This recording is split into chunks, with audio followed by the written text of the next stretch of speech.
안녕하세요, 한동화입니다. 돈이 되는 주간 뉴스 시작해 보도록 하겠습니다. 첫 번째로는 유류세이나 휘발유값 하락. 휘발유값 많이 하락됐나요? 제가 이 기사를 가져온 이유는 유통구조에 대해서 한 번 정도 생각해 보시면 좋을 것 같아서 가져왔고요. 세금은 164원 정도 하락이 됐습니다. 그런데 우리가 실제로 휘발유값이 이렇게 하락이 됐던가요? 많이 하락하면 한 100원 정도 하락이 된 것 같아요. 왜 그럴까요? 액면가로 164원이 절약이 됐는데 왜 우리는 이 가격에 받지 못하는 걸까요? 그건 뭐 다양한 이유가 있겠지만 1차적으로는 어떤 소비재의 가격들은 오를 때는 빨리 오르고 떨어질 때는 거의 안 떨어진다고 보시면 됩니다. 어느 정도 일정 부분 떨어지겠지만 장사라는 것은 마진이 최우선되는 어떤 상행이기 때문에 이러한 구조는 어쩔 수밖에 없다는 생각이 들고요. 그거는 자본주의 유통 구조이기 때문에 팔겠다는 사람 마음인 거죠. 가격을 어느 정도 높였을 때 시장에서 먹히느냐, 그러면은 그 가격에 팔 수 있기 때문에 오를 때는 확 오르더라도 떨어질 때는 내 기대만큼 떨어지지 않는다는 것 분명히 알아두셨으면 좋겠고요. 이것들이 많이 적용되는 게 자재값입니다. 예를 들어서 건축 자재 같은 경우 뭐 조만간 이제 코로나가 풀리면 저렴해진다고 생각하고 어떤 건축 시기나 이런 것들을 미루는 경우가 있어요. 그렇지만 건축업계에서는 그런 말이 있습니다. 오늘 지은 게 가장 싸다. 그리고 부동산도 마찬가지죠. 오늘 산 집이 가장 싸다. 물론 떨어질 수는 있겠지만 그 자산의 가치는 내가 보존하고 있는 거기 때문에 떨어지는 것에 대한 리스크나 어떤 사용 가치는 내가 결정할 수 있어요. 그래서 하락 타이밍을 찾는다는 것은 상당히 어렵습니다. 그래서 투자라는 것은 하락 시기를 찾는 게 아니고요. 상승 기조를 살피는 것입니다. 상승 타이밍도 아니고 시기도 아니고요. 저는 기조라고 보고 싶습니다. 그래야지만 어떤 성공한 투자를 할 수 있습니다. 특히 부동산 같은 경우는 특수재라서 버틸 수 있다는 거죠. 만약에 예를 들어서 제가 어떤 농수산물을 재고로 가지고 있습니다. 그러면 못 버티겠죠. 어떻게든 저렴한 가격에 팔아야 되기 때문에 하락 시기라는 것이 리스크가 될 수도 있고 피해가 될 수도 있습니다. 그렇지만 1세대 1주택을 가지고 있는 부동산 같은 경우 떨어진다고 하더라도 심리적으로는 좀 기분 나쁠 수 있지만 내가 살고 있는 집이기 때문에 큰 의미가 없고 오히려 상승 시기에는 내가 차익을 남길 수 있는 어떤 그런 요소가 되겠죠. 약간 예외적인 부분을 하나 생각해 보라면 오피스텔 같은 게 있을 수 있죠. 오피스텔이나 상가 같은 경우는 만약 공실이 났을 때 관리비가 상당히 크기 때문에 그것이 부담이 된다. 내 이자 비용과 더불어서 상당히 커진다. 그러면 대출을 통한 어떤 오피스텔이나 상가 투자 같은 경우는 상당히 조심하셔야 될 것 같고요. 그런 부분 외에는 부동산이라는 것은 속된 말로 버티기가 가능하기 때문에 부동산 하락 시기를 기다린다? 이것은 제가 봤을 땐 바람직하지 않다고 봅니다. 상당히 위험한 투자 성향이라고 볼 수도 있습니다. 그리고 두 번째는 한국도 디지털 화폐를 뭐 내년 6월에 시작을 한 해 만에 지금 아직 결정된 건 없지만 근데 디지털 화폐라는 것을 여기서 정확하게 좀 개념을 구분해 놔야 될 것 같습니다. 뭐 영어로는 뭐 센트럴 뱅크 디지털 커런시라고 돼 있는데 저도 생소한 단어긴 한데 가장 우리가 많이 들어본 예 같은 경우 뭐 중국은 거지도 QR코드로 돈을 받는다고 하잖아요. 그게 흔히 말하는 디지털 화폐입니다. 근데 여기서 구분하셔야 될 게 뭐냐면 우리가 가상화폐 비트코인 같은 거 많이 투자하잖아요.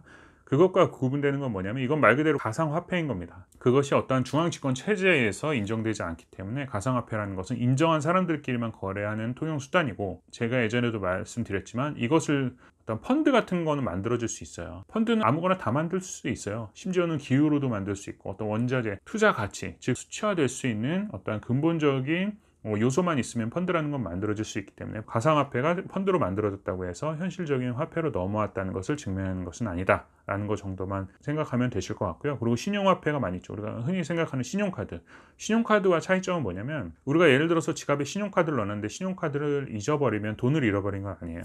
근데 디지털 화폐라는 거는 정말 말 그대로 그냥 돈이에요. 그래서 내가 핸드폰에 디지털 화폐를 10만 원 넣어놨다. 핸드폰이 잃어버리면 이 10만 원도 잃어버리게 되는 것입니다. 즉 진짜 돈을 종이로 만드는 것이 아니라 어떤 디지털화 시켜서 중앙집권적인 우리나라 같은 경우 한국은행이 되겠죠. 한국은행에서 인정을 해주는 그냥 화폐다라고 생각하시면 될 것 같습니다.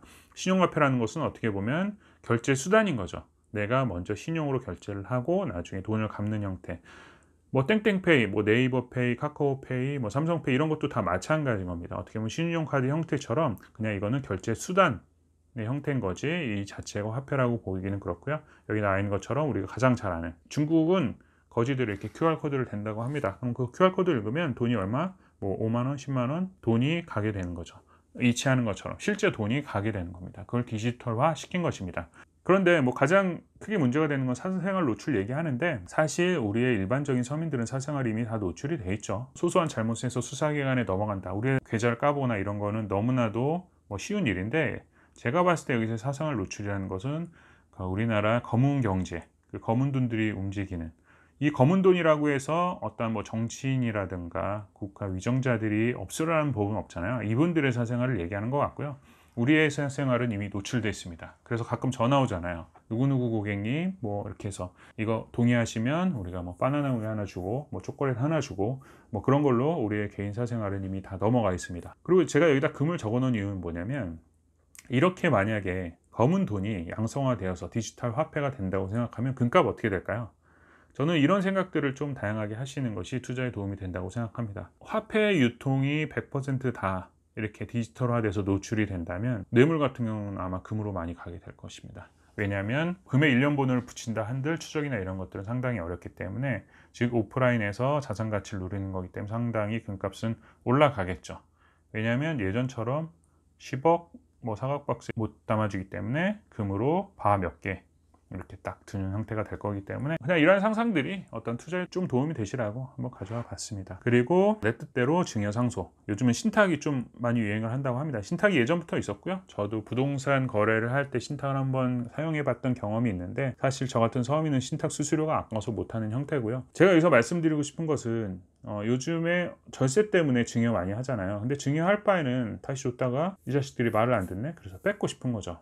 그래서 신탁 형태로 가져갔다 나중에 뺏을 수 있는 형태로 만들자, 이건데 저는 이게 더 오히려 걱정이 돼요. 줬다 뺏을 수 있는 신탁인데 줬다 뺏으면 관계는 어떻게 될까요? 이미 끝났다고 보시면 됩니다.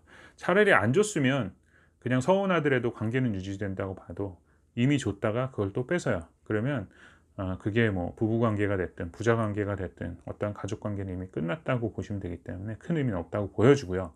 제가 그래서 팁을 드리자면, 금융 같은 경우는 신탁 같은 거 하지 마시고, 뭐 보험사 연금이 됐든 아니면 부동산 주택연금이 됐든 농지가 됐으면 농지연금이 됐든 노후 자금을 다 마련해 두시고, 죽을 때까지 따박따박 계속 나와서 내 어떠한 노후에 활용될 수 있는 연금을, 그것을 활용하는 게 맞다고 보여지고요. 그리고 부동산 같은 경우는 제가 예전에도 많이 얘기했지만, 땅을 자녀에게 증여하시고 건물을 내 명의로, 즉 법정 지상권은 성립이 되게끔, 내가 이 건물을 허물지 않는 이상 이 권리는 뺏기지 않을 정도의 어떤 설정을 해 놓으시면 부동산 신탁 효과가 저는 있다고 보여집니다. 왜냐하면 이 건물 월세 받는 이 현금 흐름은 내가 노후 자금으로 가져가고, 이 땅의 가치 상승분은 자녀에게 상승이 되기 때문에 증여세 상속세도 아낄 수 있고 어떤 현금 흐름도 가져갈 수 있고, 내가 죽기 전까지 어떤 이런 것들을 확보가 될 수, 뭐 나중에 치매가 걸려서 정신이 왔다 갔다 한다면 그건 어쩔 수 없는 거죠. 근데 그런 경우라면 뭐 신탁의 경우도 어떠한 경우도 다 마찬가지 형태일 거기 때문에,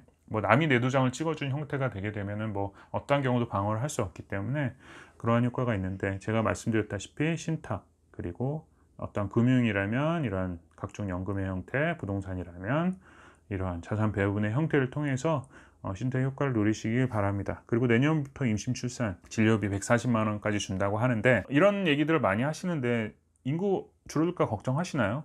그런데 나보다도요 국가가 더 걱정하기 때문에, 전 세계적인 정책을 통해서 내가 걱정하는 것들 다 늘어나기 때문에, 우리가 경제 그래프가 이렇게 오르락 내리락 돌아가잖아요. 인구도 마찬가지라고 생각해요. 많이 늘어났다가 줄어들고, 줄어드는 게 또 문제가 됐다, 다양한 어떤 정책이나 이런 것들로 인구를 많이 늘리려고 할 거고요. 그리고 시대 흐름상 인구가 많아졌다고 해서 경제가 활성화된다, 이러한 룰도 좀 깨지는 것 같아요. 그렇기 때문에 인구 줄어들까 걱정돼서 너무 걱정하지 마시고, 국가 정책이나 이런 것들이 많이 효과를 줄 것이고, 그리고 또 반대로 이런 생각들도 많은 것 같아요. 젊은 분들이 자녀 없이 나름대로 자기들끼리 행복하게 살다가 뭐 돈도 좀 벌고 노후 자금 이런 거 문제 없이 살고 싶다고 생각하는 경향이 많은데, 이건 이렇게 생각해 보면 좋을 것 같아요. 지금 자녀가 없는 중년들이 되게 삶의 질이 높게 그렇게 살고 계신 분들이 많이 있으신가요?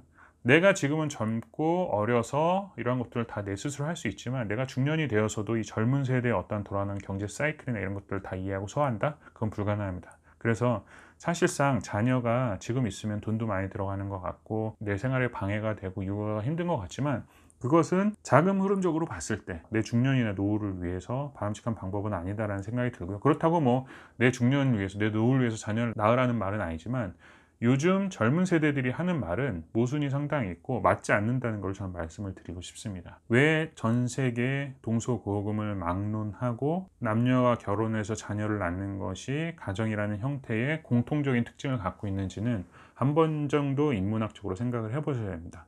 왜냐하면 제가 뭐 인문학 강의를 하려고 하는 것이 아니라, 그것이 내 자산 흐름과도 즉 내 자산에 어떤 동기부여가 되는데 상당히 중요하기 때문에 한 번 정도는 생각해 보실 필요가 있습니다. 그리고 인구가 줄어들면 부동산 얘기하시는데 이것도 제가 길어지기 때문에 그냥 간단하게 설명을 드리자면 부동산이라는 것은 단순히 몇 평에 어떤 얼마 이렇게 정해지는 게 아니고 여기에는 가치가 들어가 있습니다. 그래서 인구가 줄어들어서 부동산 문제가 생긴다? 전혀 바보 같은 소리입니다. 조선시대는 서울인구가 뭐 400만이라고 그랬나요? 40만이었나요? 제가 정확하게 기억은 안 나는데 그때도 부동산이 가장 어떤 가치가 있었고 부동산 부자가 가장 큰 부자였습니다. 이거는 제가 예전에도 많이 설명을 했고 필요하시면 이거에 대해서도 나중에 한번 자세히 한번 얘기해 보도록 하겠습니다.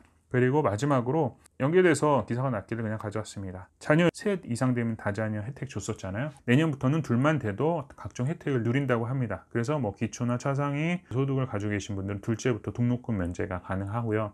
그리고 각종 임대주택이나 이런 부분들의 임대료 인하 정책도 있고요. 그리고 KTX나 SRT 30에서 50% 할인된다고 합니다. 전 다자녀 어떤 혜택들이 이렇게 많은 줄 몰랐는데 공항주차가 50% 할인된다고 합니다. 근데 이거 별거 아닌 것 같고 내가 뭐 공항 몇 번이나 갈까 생각하지만 가족여행 가잖아요. 애들 데리고 가면 짐이 많아요. 차 안 갖고 가고 싶어도 차를 가져가게 돼요. 그러면 아마 제 기억으로는 하루에 2만 원이다. 그러면 일주일 갔다 오면 14만 원, 좀 부담스러워요. 근데 이게 절반만 돼도 7만 원만 돼도 교통비하고 하면 상당히 차를 가져가도 부담이 없는 수치가 됩니다. 제 차가 지금은 아닌데 예전에는 저공해 차였어요. 그래가지고 50% 할인을 받아보니까 이거 상당히 괜찮습니다. 여행 갈 때마다 기분 좋게 편하게 갔다 올 수 있습니다. 주차는 좀 힘들겠죠. 차 가지고 뺑뺑 돌고 애들 내려놓고 뺑뺑 돌아야 되니까. 근데 그 정도 수고는 충분히 감당할 수 있고요. 그 다음에 국립붙은 대부분 어떤 뭐 박물관 이런 것들 다 할인되고 국립수목원 같은 경우는 무료라고 합니다.